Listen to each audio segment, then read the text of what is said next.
Chapter 2, Back to the Desert. After the meeting, Jimmy and his wife Pat got into their little Suzuki with their dog Kilu and drove out. Why are you going back, Dad? Well, because of things that happened last time I was there, really, or things I was told about by Bill and Pauline. I was a bit shocked by them all, and they said, well, maybe you should come back and have a proper look. I don't like it when you go. I know.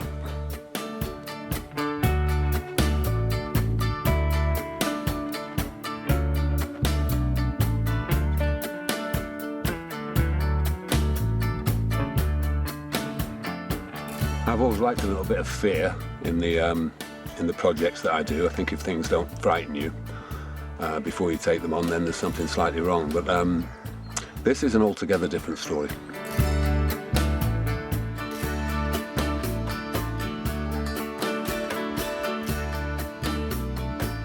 There is no script as such. There is no structure except the journey.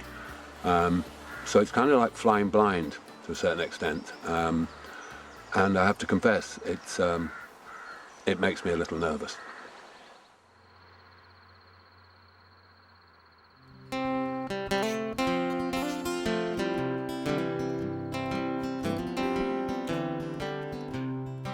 On this particular trip to Australia, Archie's going to meet me in Perth, and then we're off to Alice Springs, Fitzroy Crossing, Broome, and places I haven't even heard of yet. Your face don't smile and you look out of style. It's very hard to know precisely what it is that keeps drawing me back to this particular part of the world. Really, I'm traveling over there chasing down two stories. I think the second one, the personal story, was the one that really hit me in the eyes the first time I was told it and the first time I was made aware of it. And I think it's that spark that is driving me to make this journey and to face up to whatever difficulties, whatever dangers will be thrown at us when we do it. Lies to you like the promises it did not keep. How they fenced us in like sheep. Said to us, come take our hand. Set us up on mission land. They taught us to read, write and pray. Then they took the children away, to the children away. Yeah, the children away. Snatched from their mother's breast, said this is for the best, took them away. Welfare and the policemen, well, they said you've got to understand, 'cause we give to them what you can't give. Teach them how to really live. Teach them how to live, they said. Humiliated them instead, and they taught them that and taught them this, and others taught them prejudice.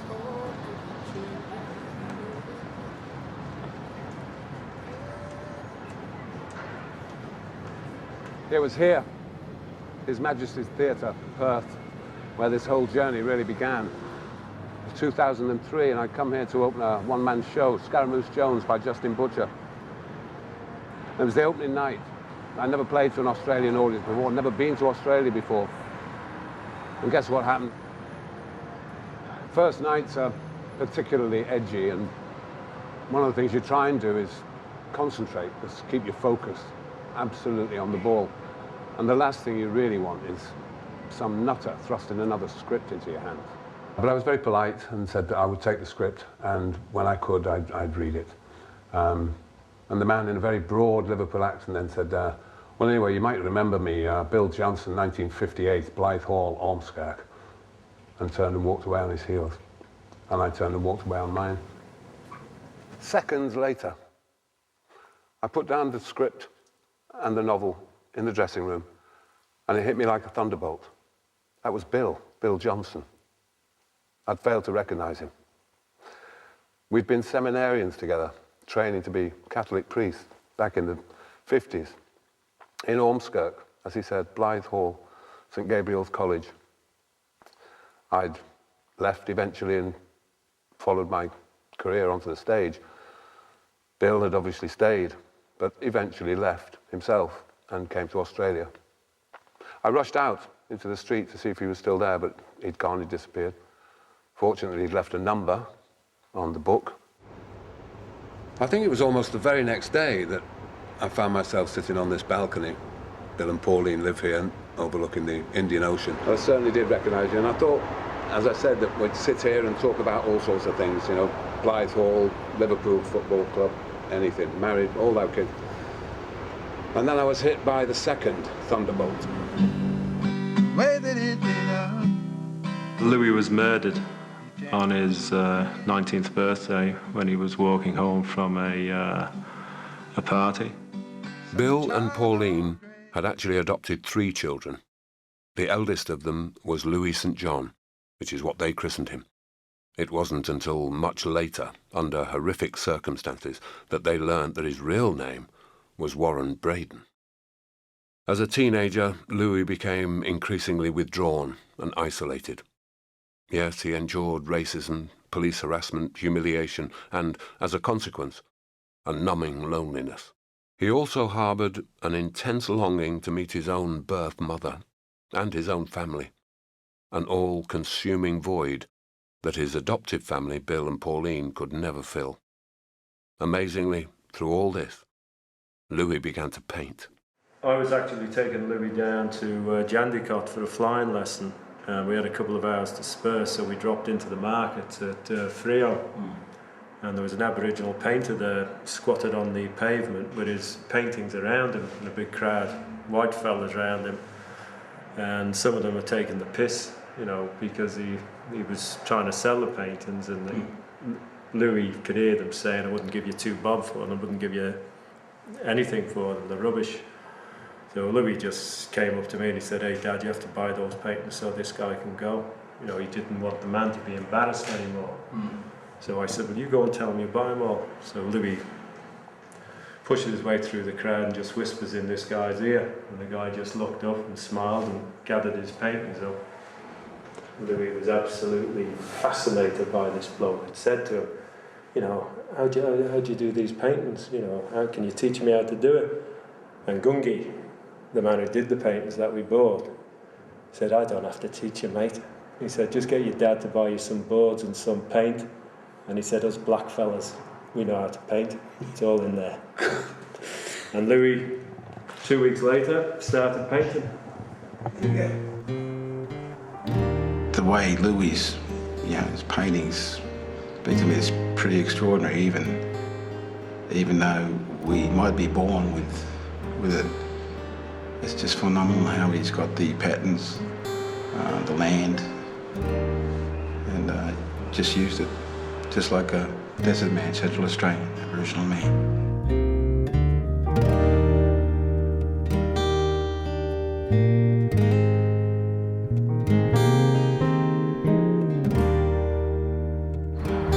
Now this is the spot where in 1992 Louis was murdered. And when asked by the police, the guys who did it, why they did it, he said, because he was black. They bashed him up. Two of them bashed him. These guys had only recently emigrated here from England, the white guys, and they thought they could just go out, rather like the pastoralists of old, and go on a hunting party. I mean, their intention that night was to go out and beat up, or kill, if they could, a black man. They found Louis. Louis is the one they found. And then they had the wonderful idea of actually dragging him back onto the road so they could get a better run at him. They then went for their car, further down, jumped into their car, and came at speed towards him, with one of them shouting, "Get the black sod, let's get the black sod." And they did. They just ran over him. When an ambulance arrived, their assessment was that he didn't require hospital treatment. They got him out of the ambulance and made him walk up these stairs. That's with a shattered pelvis. He had a shattered pelvis, perforated bladder, perforated bowel, broken ribs, punctured lung, and they made him walk up the stairs and put him on his bed and told his sister he'd sleep it off. Now, I know Aboriginal are very strong people, but there's no way in the world he was going to sleep that off. And they didn't even take his pulse. 2 hours later, Louis was dead. No matter what happened to us as a people, our law is rooted so deep in this earth, this land here, it doesn't matter, because our law always look after us. Deep down in the Mother Earth, yeah, she received her son right here. And the evening star, the morning star took him home. Some people say, forget the past. You got to move on.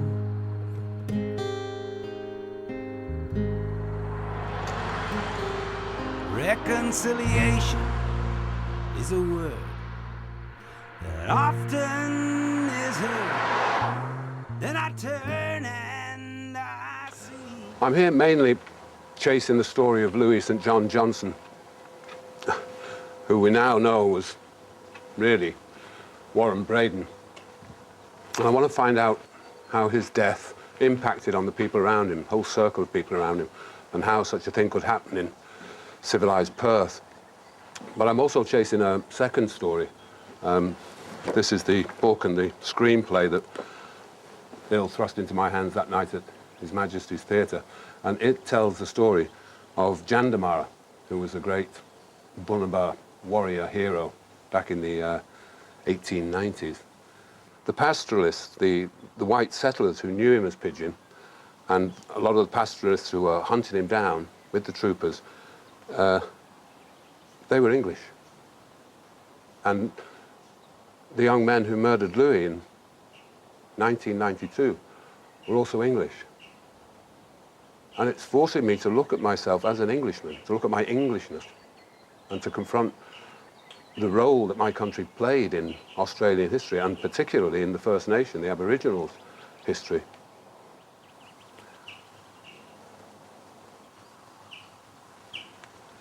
Inside here, I'm going to meet a chap who was, well, he used to be a Catholic priest, but for the last 30 years he's been a tireless politician fighting for the Aboriginals, an Aboriginal himself.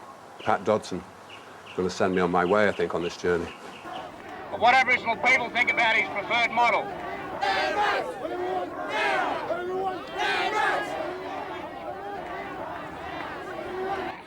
And that the Australian government is to find some guts and make laws that are just and equitable.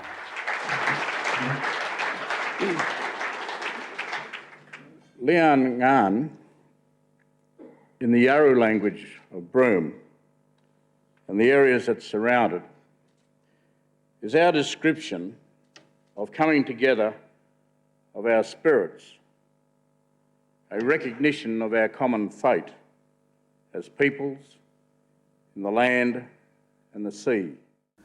And Liyarn is a way, it's a way of life that is uniquely ours. It's something we're obviously attempting to share with the non-Indigenous people, and it's up to them as to how they respond to it. There's no evidence that the non-Indigenous people of this country, the white people of this country, have come to terms with what they've done in that situation.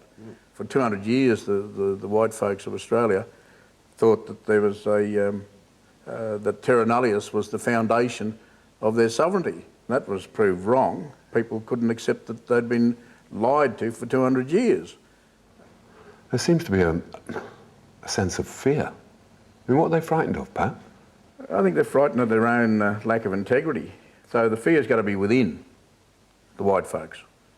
It's a fear that they had when they came here. They're frightened of the interior of Australia. They're frightened of the dark. They're frightened of the bush. So they had to lace level the country and grow, you know, British trees so they could feel comfortable at home. Roses had to be planted. Corgi dogs had to be brought here so that they could look at something that looked like England to remind them of their own home. They're frightened of this country. They're frightened of the spirits that we know live in the country. They're frightened of us because we represent that attachment and that clear connection to that ancient history that still remains present in us. And that's what they're afraid of. They're not afraid of us as human beings because they know they got the power, they got the governments, they got the military, they got the police, they got the institutions. They can do what they like with us with their policies, but they can't deal with what it is we symbolise, and that is the spirit of this land, the richness of this country, and its integrity and its identity. They can't deal with that because they don't have it.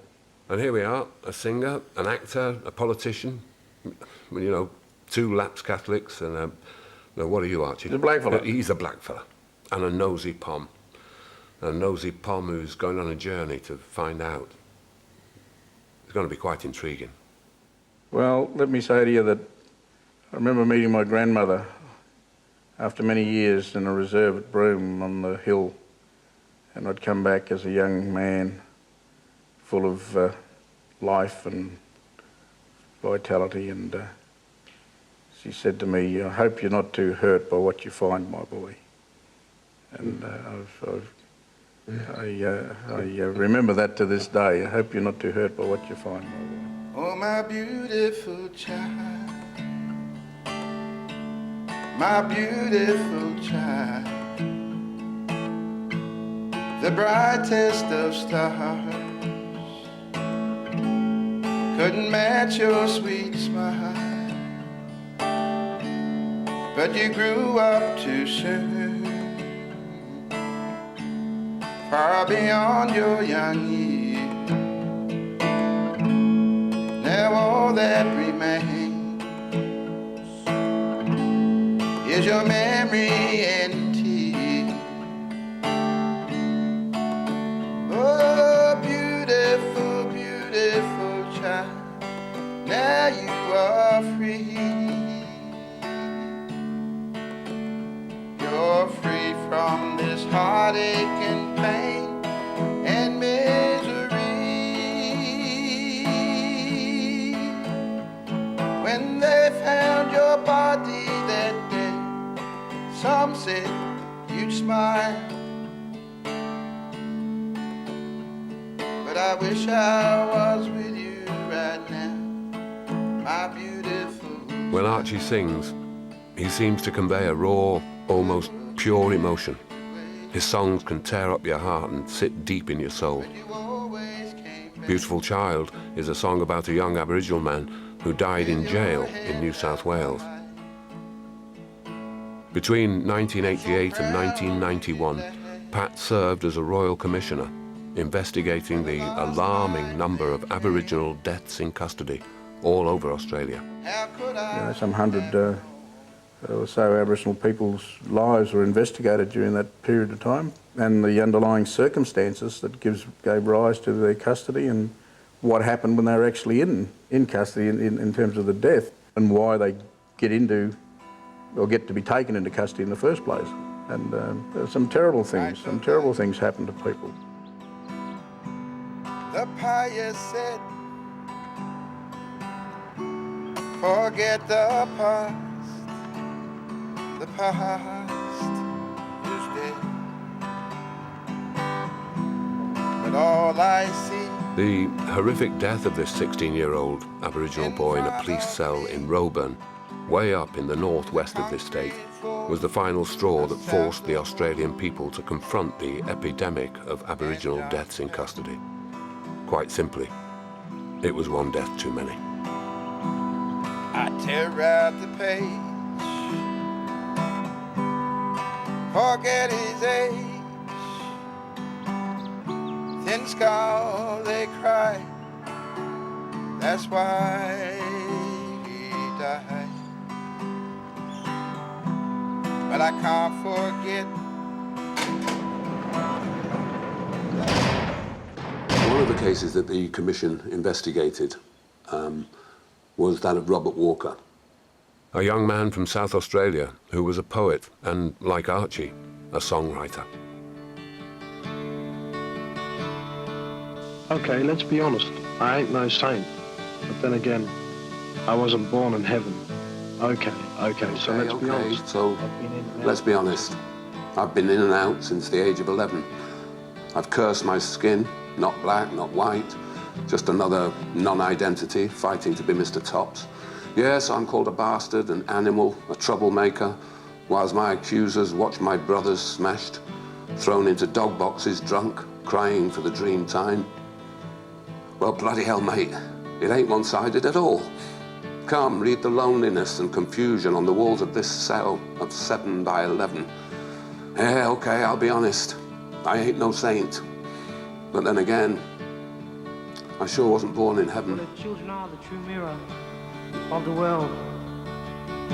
Why do they continually wipe the mirror and not that which casts a reflection? To a boy's home I was taken, given sleeping pills to awaken. And there a boy had to learn to fight if he wanted to ride, to be left alone at night. I learned how to fight, learn how to hate in that place. I learned how to fight, learn how to hate in that place. Cell brings back memories of trying to portray Giuseppe Conlon in The Name of the Father, a guy who was wrongfully imprisoned, extraordinary case of injustice. There are two guys out here now, Ray and Peter Mickelberg, that I'm going to meet with in a minute, and they weren't playing parts, they were actually incarcerated for a crime they didn't commit. And they spent 7 years in jail, 3.5 years of which they spent here in Fremantle. Now, I don't know whether this is the cell, the 7 by 11, where Robert Walker wrote his poems, but I do know this was the cell in which he spent his last night on this earth. Nobody deserves to die the way he did. He was only a kid. It was right out of his league, and he made a little run for it from that door because he was panicking. I mean, who wouldn't panic? At 4 a.m. in the morning with 5 or 6 prison officers, one of them having pointed a pistol at you when they bring you out of the cell. The procedure here, even if you were sick with a bloody cold, you bang on your door, feeling crook. They come along, they say, right, stand back on your wall, they open the door, and they have a weapon pointed at you from across the landing, and you've got to stand there while they point a gun at your head. This guy was clearly disturbed, and they're pointing a gun at his head. Well, he's already cut his wrists. Yeah, he was upset over whatever, and of course, at 4 a.m. in the morning, to have a pistol pointed at you, of course he panicked, and he ran here and he dropped here. Walker was pinned here. Yeah. He had a number of prison officers on top of him. I think it was about 4 prison officers, one of whom was only about my height, but about 125 kilos. He was a power lifter. He was basically on Walker's chest. They were on top of him, and they got him handcuffed. I'm sure they had him handcuffed, because at the end, when they did drag him away, his hands were cuffed behind his back, and each one of them grabbed him under like this, and his head was down, and they dragged him, and as they dragged him not through here, but over those bricks. And when his legs hit the bricks, we all basically said, you fucking arseholes, at least pick him up. So one of them then picked him up, like quite embarrassed, and they wheelbarrow him away. Never blood so red,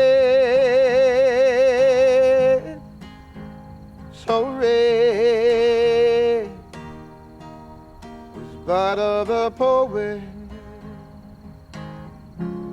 the Golgotha poet, whose cries for justice play, whose cries for justice.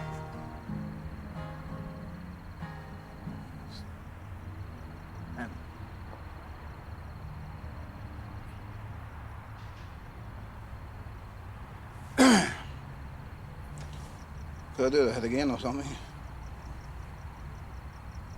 Hang on. I'll just do that again. It's all right. Yeah, man. I gotta do this right for that fella. One of the prison officers came back in and he had blood on his hands. And he was walking, staring at his hands like this, in horror. We both saw it, and I said to Ray, "Fucking hell, his hands are covered in blood." Never blood so red,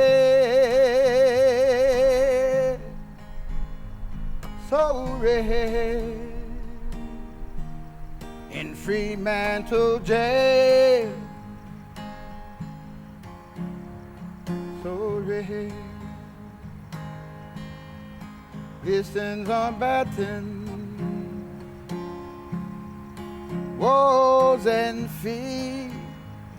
Red blood on the warden's head.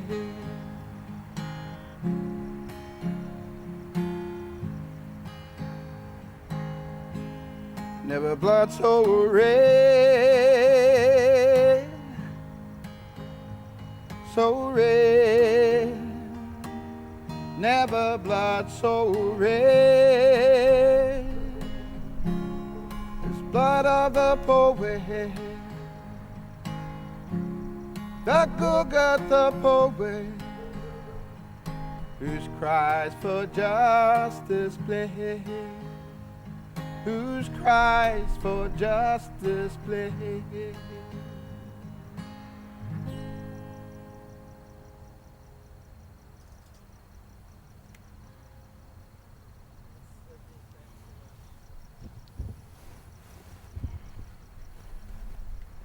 There's a little burning now, mate.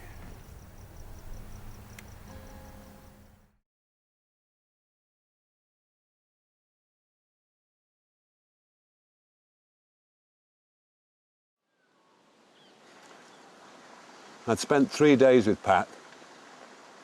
I find his words keep echoing in my head.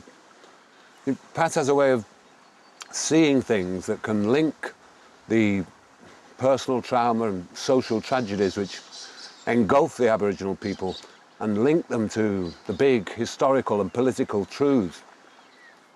But it was the pain, I mean, the awfulness of the way the young lives of, well, Robbie Walker, Louis, were cut so brutally short that was starting to overwhelm Archie and myself. And it wasn't done yet.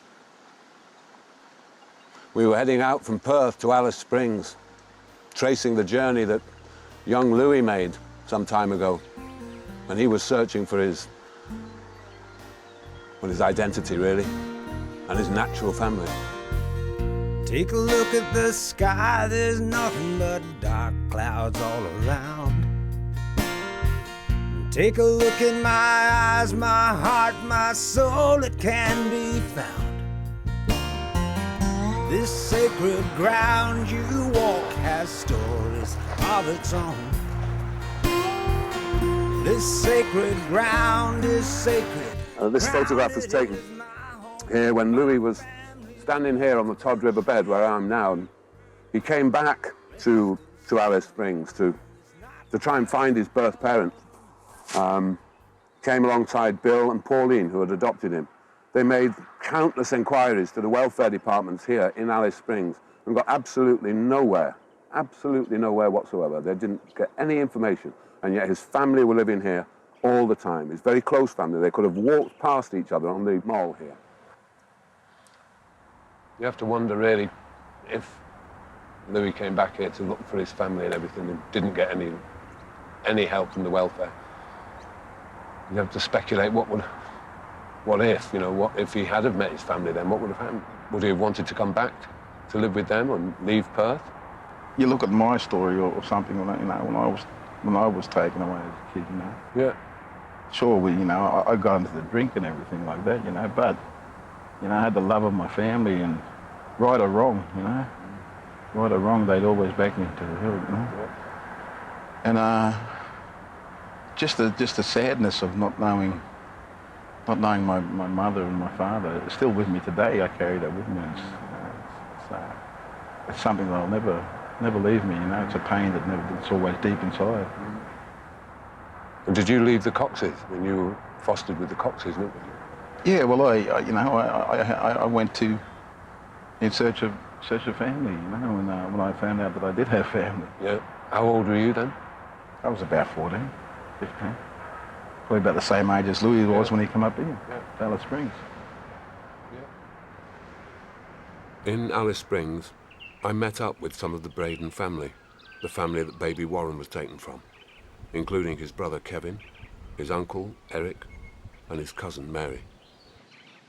Me and Kevin's grandfather, he was the best storyteller we had. Like every night, he'd just tell us stories, and not bad modern day thing, bad birds and men like that. They call them Kodongola. Well, a lot of old men left stories with him, and so they can like keep it for safekeeping. And when they want to come back and use it, they'll hand it over to them then, and whatever song, pass it on to the younger generation. Then there's one really special old man. I wish sometime that he was still alive now. If Warren would have known him, like looking at photos and the video stuff, you know, of him, looks like he had a good life, you know, with Bill and Pauline. But it sounded like he was still lonely, missing something. Yeah.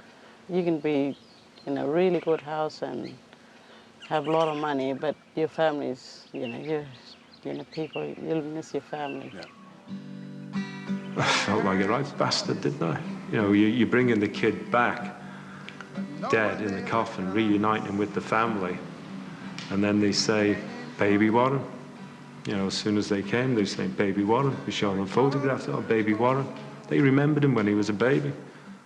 Bill and Pauline understood instinctively that Louis had to return to his own country, and indeed to his own family, for burial. They took Louis once again to Alice Springs and purchased a burial plot, but refused to bury their adopted son until the authorities identified his real family. This the authorities eventually did. From the scattered communities surrounding Alice, more than 100 of baby Warren's native family gathered together to grieve for and to bury their stolen child. Grandfather Toby, a much-respected elder and lawman, Donna, baby Warren's birth mother, both came together with Pauline, Bill and family to bury Warren in his own country, back with his own family. Warren Braden, in death, returned to country and at last resides in that birth country and with that family from whence he came.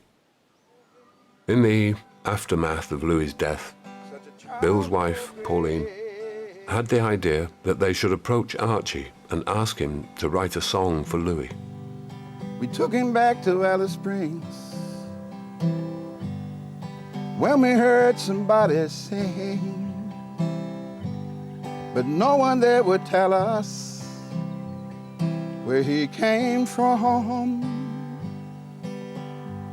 or his mother's home.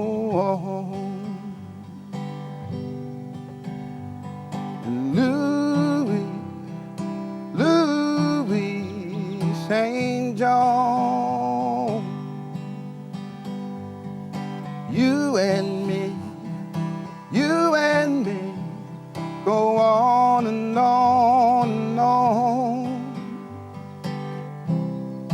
because your spirit never dies. Yeah.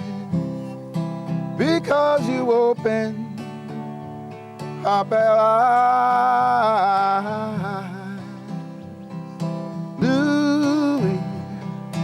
Louis St. John.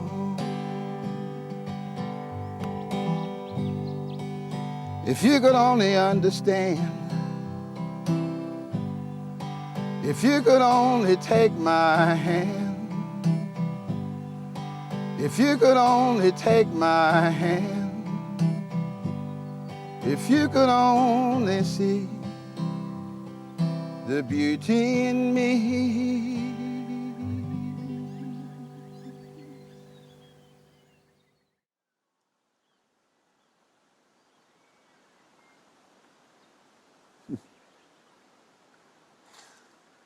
Pat seems to have this capacity to put himself through the grinder in a way that I can't imagine myself doing.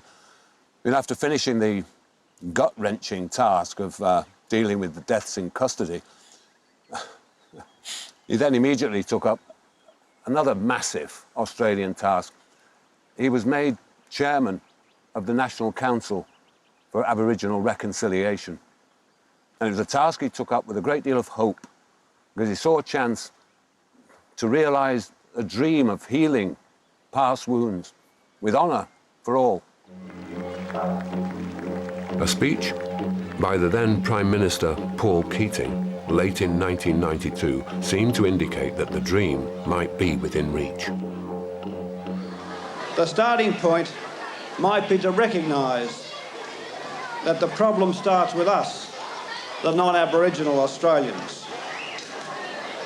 It begins, I think, with an act of recognition. Recognition that it was we who did the dispossessing. We took the traditional lands and smashed the traditional way of life. We brought the diseases and the alcohol. We committed the murders. We took the children from their mothers. We practiced discrimination and exclusion. It was our ignorance and our prejudice and our failure to imagine that these things could be done to us. With some noble exceptions, we failed to make the most basic human response and enter into their hearts and minds. We failed to ask, how would I feel if this was done to me?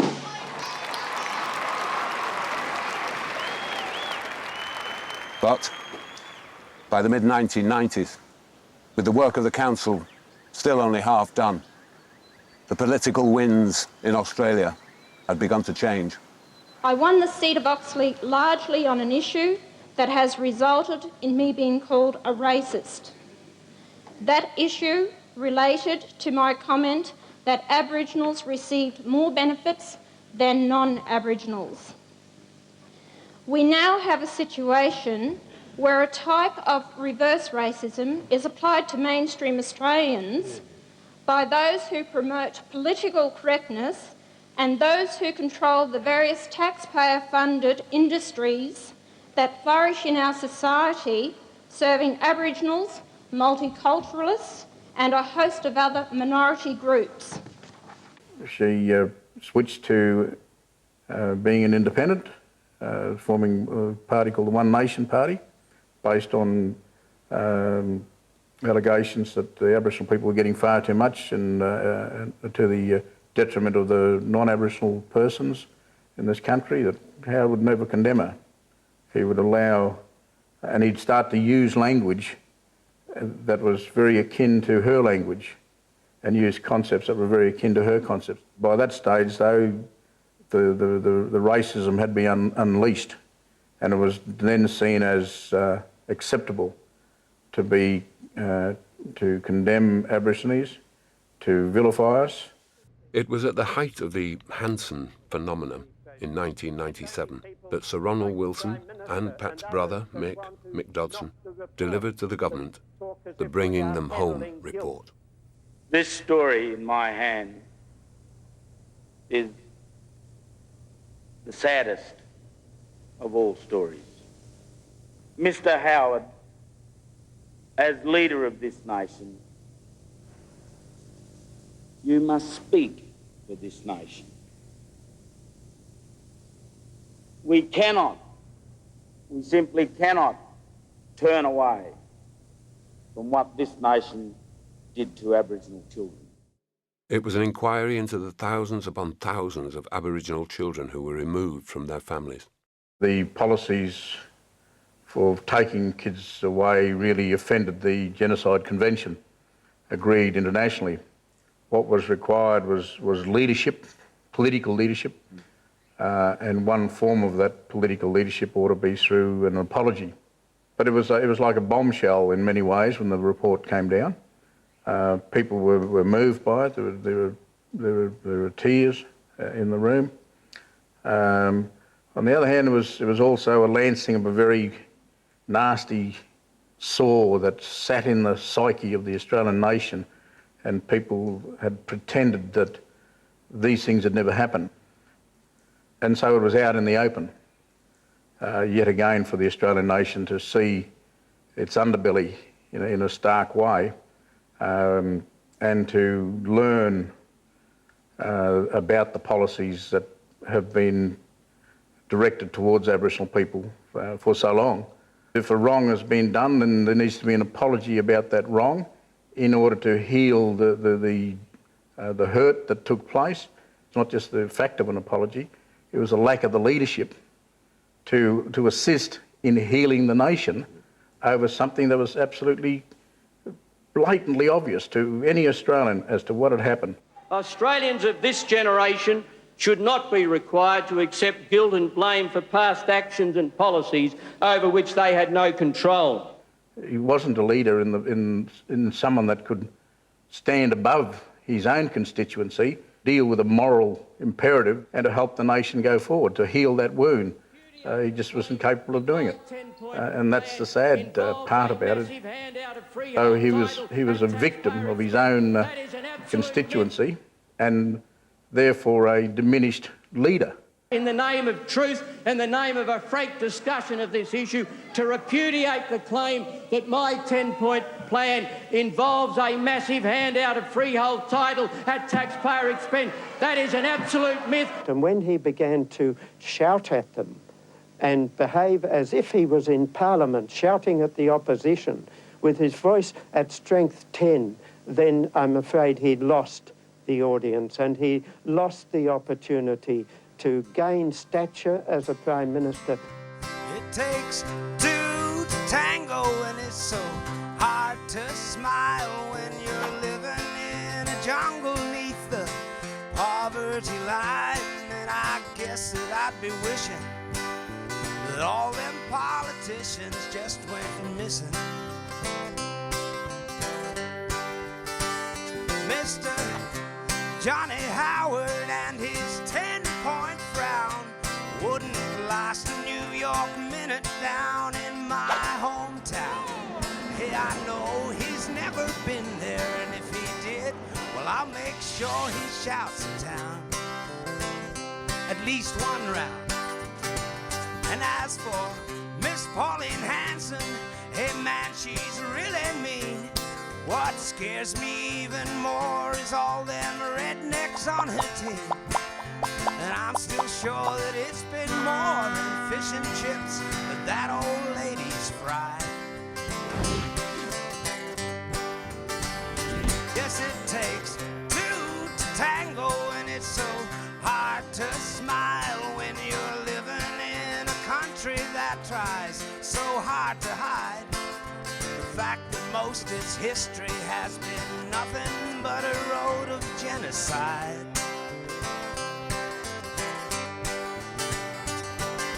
For all the souls who suffered underneath your royal crown, for all the children stolen with their families broken down, you have to find it in your heart to simply say that I apologize. Yeah, you have to find it in your heart to simply say that I apologize.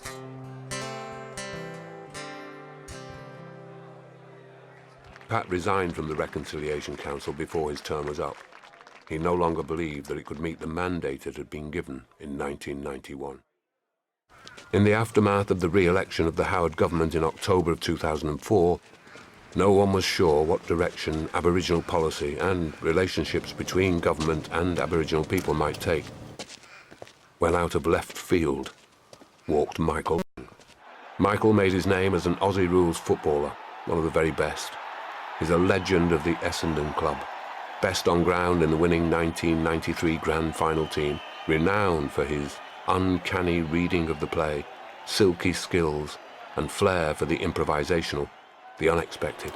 He also took a stand against racist abuse on the playing field that changed the way the game is played and led to a cultural revolution amongst the game's players, administrators, and fans. In November 2004, he took some unplanned leave from his job with the Australian Football League. We want to be back on the agenda. We want to be part of decision-making, this country as well. What was the thing that fired you, that sparked you through that walk? What do you think? I can do something. Well, it was there. It was in my face, I suppose, and playing football on one side of the fence and on the other side, you saw it briefly, but you didn't until you started working in that field. You never really understood the destruction that was happening to my people. And, you know, one too many funerals, too many uncles and aunties dying. We seemed to be going around in circles. Where was the direction? Where was the vision for my people? And at the end of the day, I mean, we didn't have a voice, and I thought part of my making this walk was a stand that we want to be heard in our own country. We're a part of this country, you know. We're part of the solution as well as part of the problem, and we need to work together. And part of that was, you know, I wanted people to walk with me, but it wasn't anything in terms of hatred against anyone. It was, where's the love? Where's the love for my people? When the politicians stop talking, when the musicians stop singing, it always comes down to one thing. It comes down to the land. It comes down to this land. The sun rises, wind blows, grass grows, the tide comes and goes. No one can ever take your land. These are the words of Pat Dodson's grandfather, Paddy Jagween. And in a sense, they sum up the issue that lies at the very heart of the conflict between Indigenous Australians and the nation that has dispossessed them, a dispossession that began with the doctrine of terra nullius. He said, hey, you steal another man's country. And I said, well, what was before the bestie born and I born? I said, that was a blackfellow country. Paddy Jagween, like Vincent Lingiari and Aboriginal people across the continent, may have rejected terra nullius, may have continued to regard the country as theirs, but it remained the law of the land.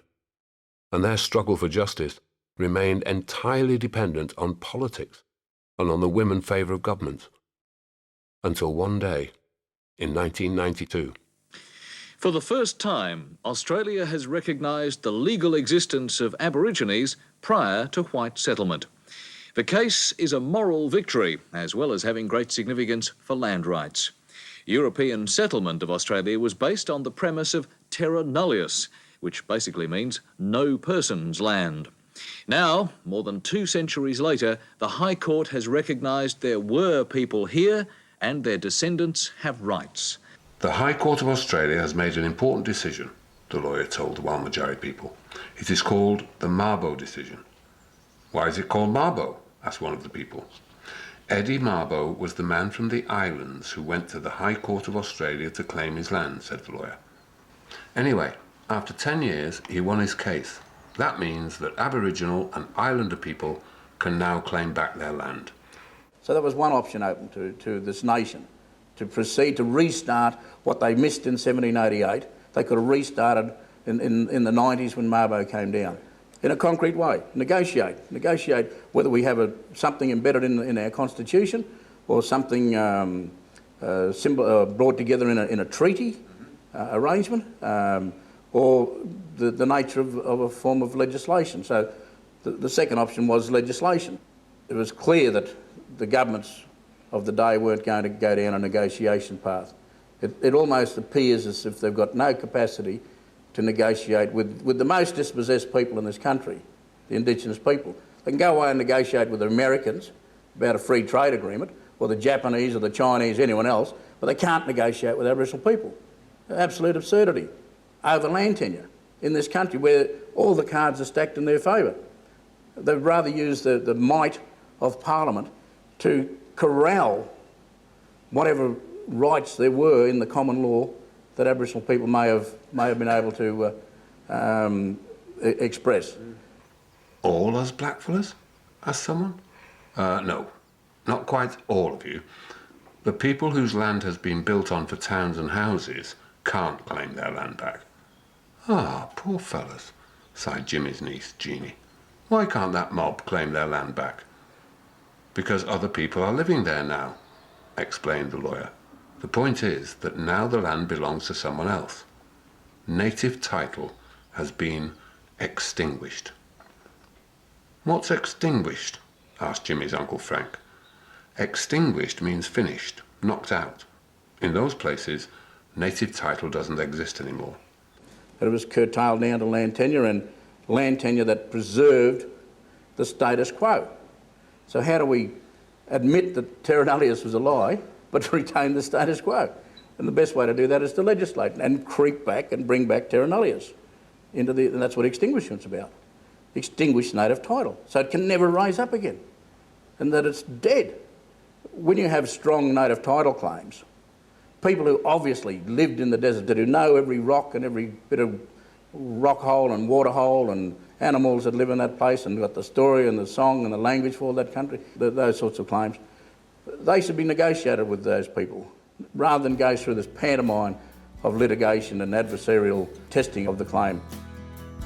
After flying from Alice Springs to Broome on the edge of the Indian Ocean, Archie and I headed inland to a place called Lumba Lumba on the northern fringe of the Great Sandy Desert.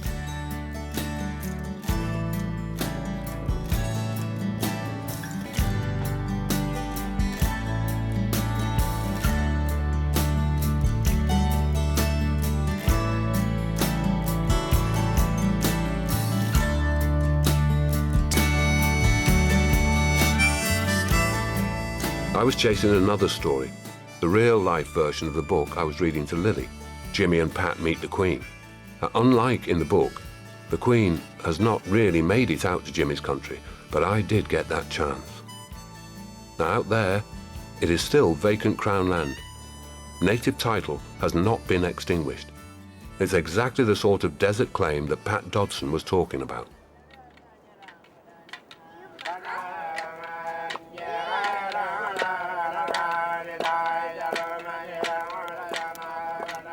But there's been no offer of a negotiated settlement. These Walmajari people call their claim Nurara. It means homeland.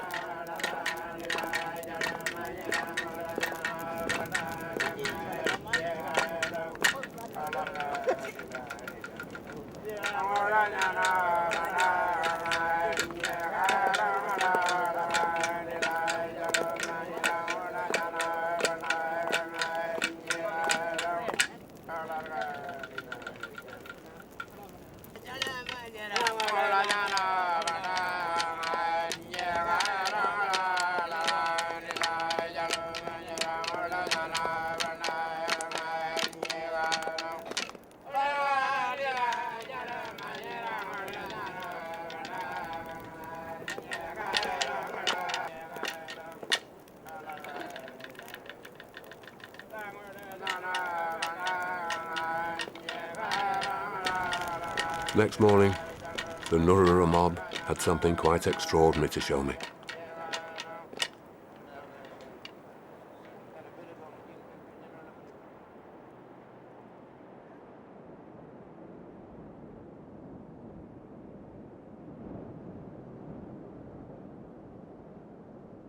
They painted their country.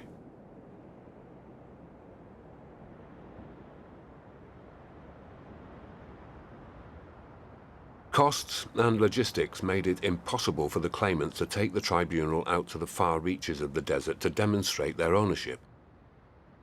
This astounding and unique work of art is on a vast scale. Measuring 10 meters by 8, it's a representation of a country just as vast, encompassing huge tracts of the desert from which these people come.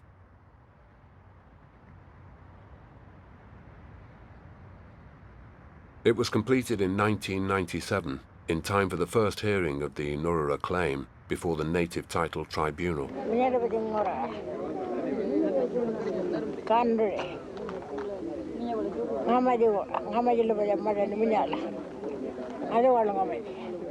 This is what it felt like, as each spoke passionately about their land, its abundance, its beauty, its story. Cabo, Cordan, Cabo, Cordan, Cabo.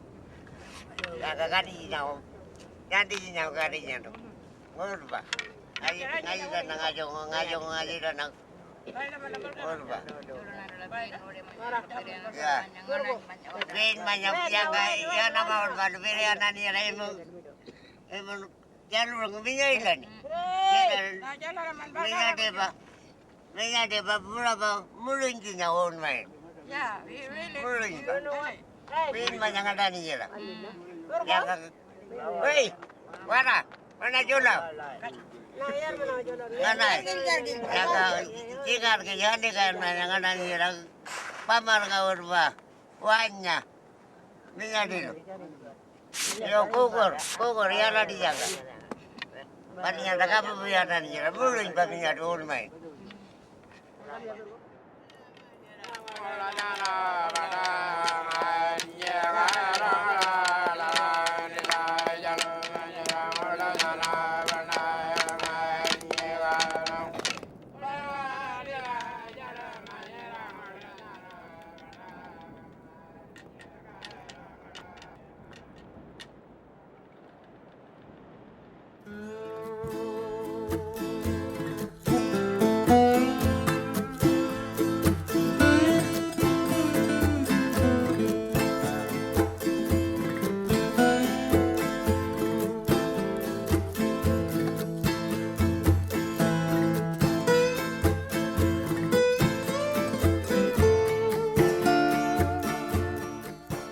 And the first time I came here was when we were researching for Jandamara, and we came here with a big mob of Bunaba people to just chat about filming and what happens and how we do it.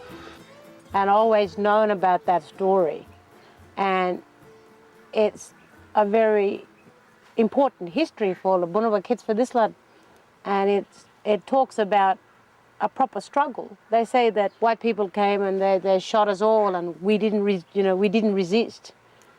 But Jandamara was actually a resistant fighter. He stood up for his mob and stood up for his people, and yet he was deemed as a criminal for fighting for his rights. You know, he's up there with the Bikos, he's up there with the Mandelas, he's up there with Martin Luther King, you know, but it's one of those history that white Australia don't want to admit. There's one abiding thing, there's one extraordinary thing which seems to hit home every time, is that, you know, even from 1778, when Cook declared this place terra nullius, there's nobody here, he told everybody back home, there's nobody here. So England got it. And that's then. And then, you know, you look at the Jandamara story, all that business, pastoralists coming in, even up until Bill Johnson's story and Louis St. John being murdered in Perth because he was black, right up, that's, you know, 1992. And there's an overall feeling that I'm getting, whether it's right or wrong, that it all comes from one attitude, which is they are worth less, they count less, they matter less, they deserve less than we who've stolen their birthright from them. Still going on, that attitude is still here today. I've experienced it, I've witnessed it, I'm not fibbing. And I say we, quite honestly and openly, because we English were the first ones to actually perpetrate that extraordinary ethnic cleansing, really. Destroy a culture, destroy families, destroy livelihoods. Treat people like scrap. Or use them if you can. Use them, but that's all. Use them and throw them away. That's why I'm here on this whole trip. This whole journey has been a journey of discovery. I wasn't quite prepared for the discoveries that we have made along the way. My head's spinning a little bit. The only thing I can do is keep going with Archie on this journey. And there's another story, really. Archie was supposed to be showing me around, but I think he's been hurt and hit as hard, if not harder, than I have, because I am English. I can go home, I can go back to my country. But Archie is from here, and he's found it pretty difficult, I think, at times. I hope he'll forgive me for saying that, but the only thing I can do is keep going with Archie on this journey.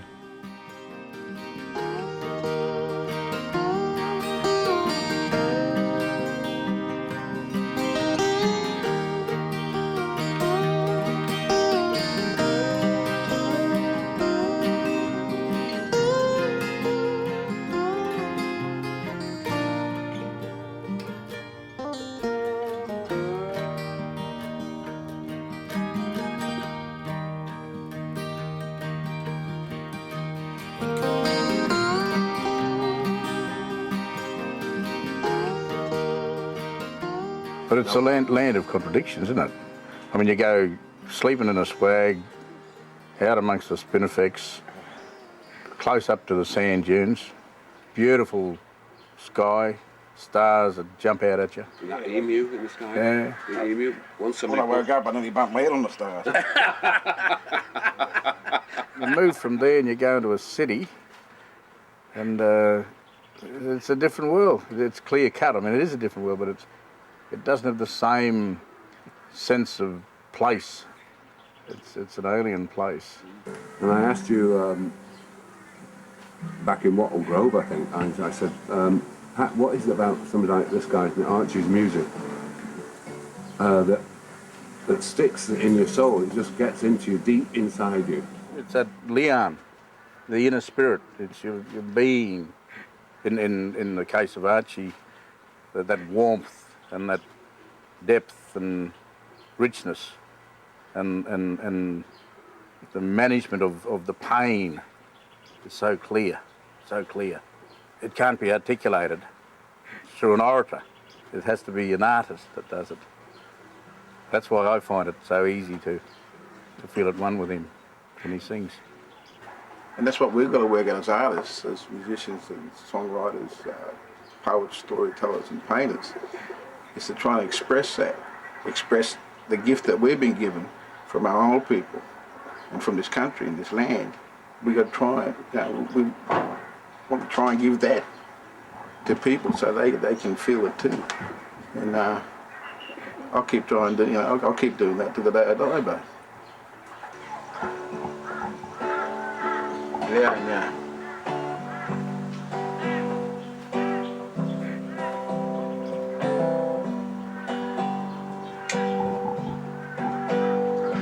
Where the forehead meets the plain, where the desert meets the green, where the river meets the sea. You and me, you and me, oh, we've got to make a start. You were saying, Pat, too many bridges, too many sorry days. Where does this all end? It ends when they stop telling the lies. When they stop telling the lies. That's what it ends. And they own up to the truth. And they deal with us in a respectful and proper manner. And sit down at the table and negotiate what our position is in this country. That's when it ends. But the Aboriginal people are still here. They're not going to go away, and they're going to get their land back. It's as simple as that. That's what's going to happen. It's not my job, by any means, to say what should or shouldn't happen with the Australian people and with the Aboriginal people. No way. But I've walked this land. I've walked it with Archie. And I can only tell what I see. They want to walk together. Liyarn. That's all they want to do. It's not too much to ask. It's a very simple thing to ask.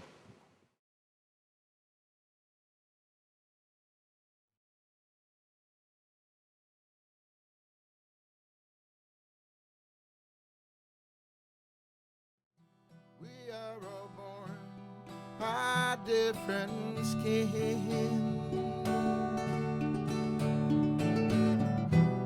But it doesn't matter if we can begin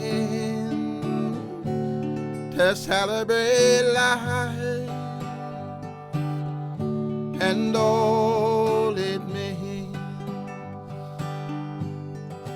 And we must not be afraid to live our dreams.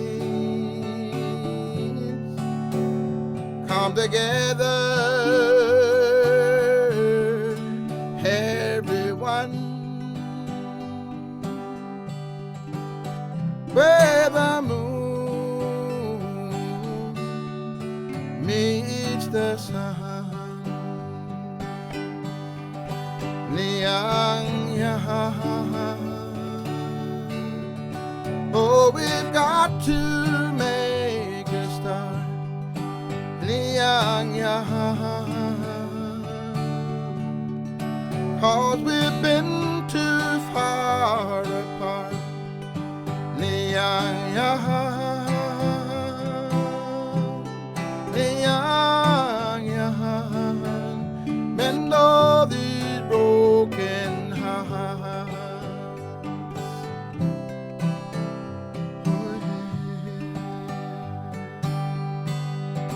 Liyarn Ngarn. Oh, got to make a start. Liyarn Ngarn. 'Cause we're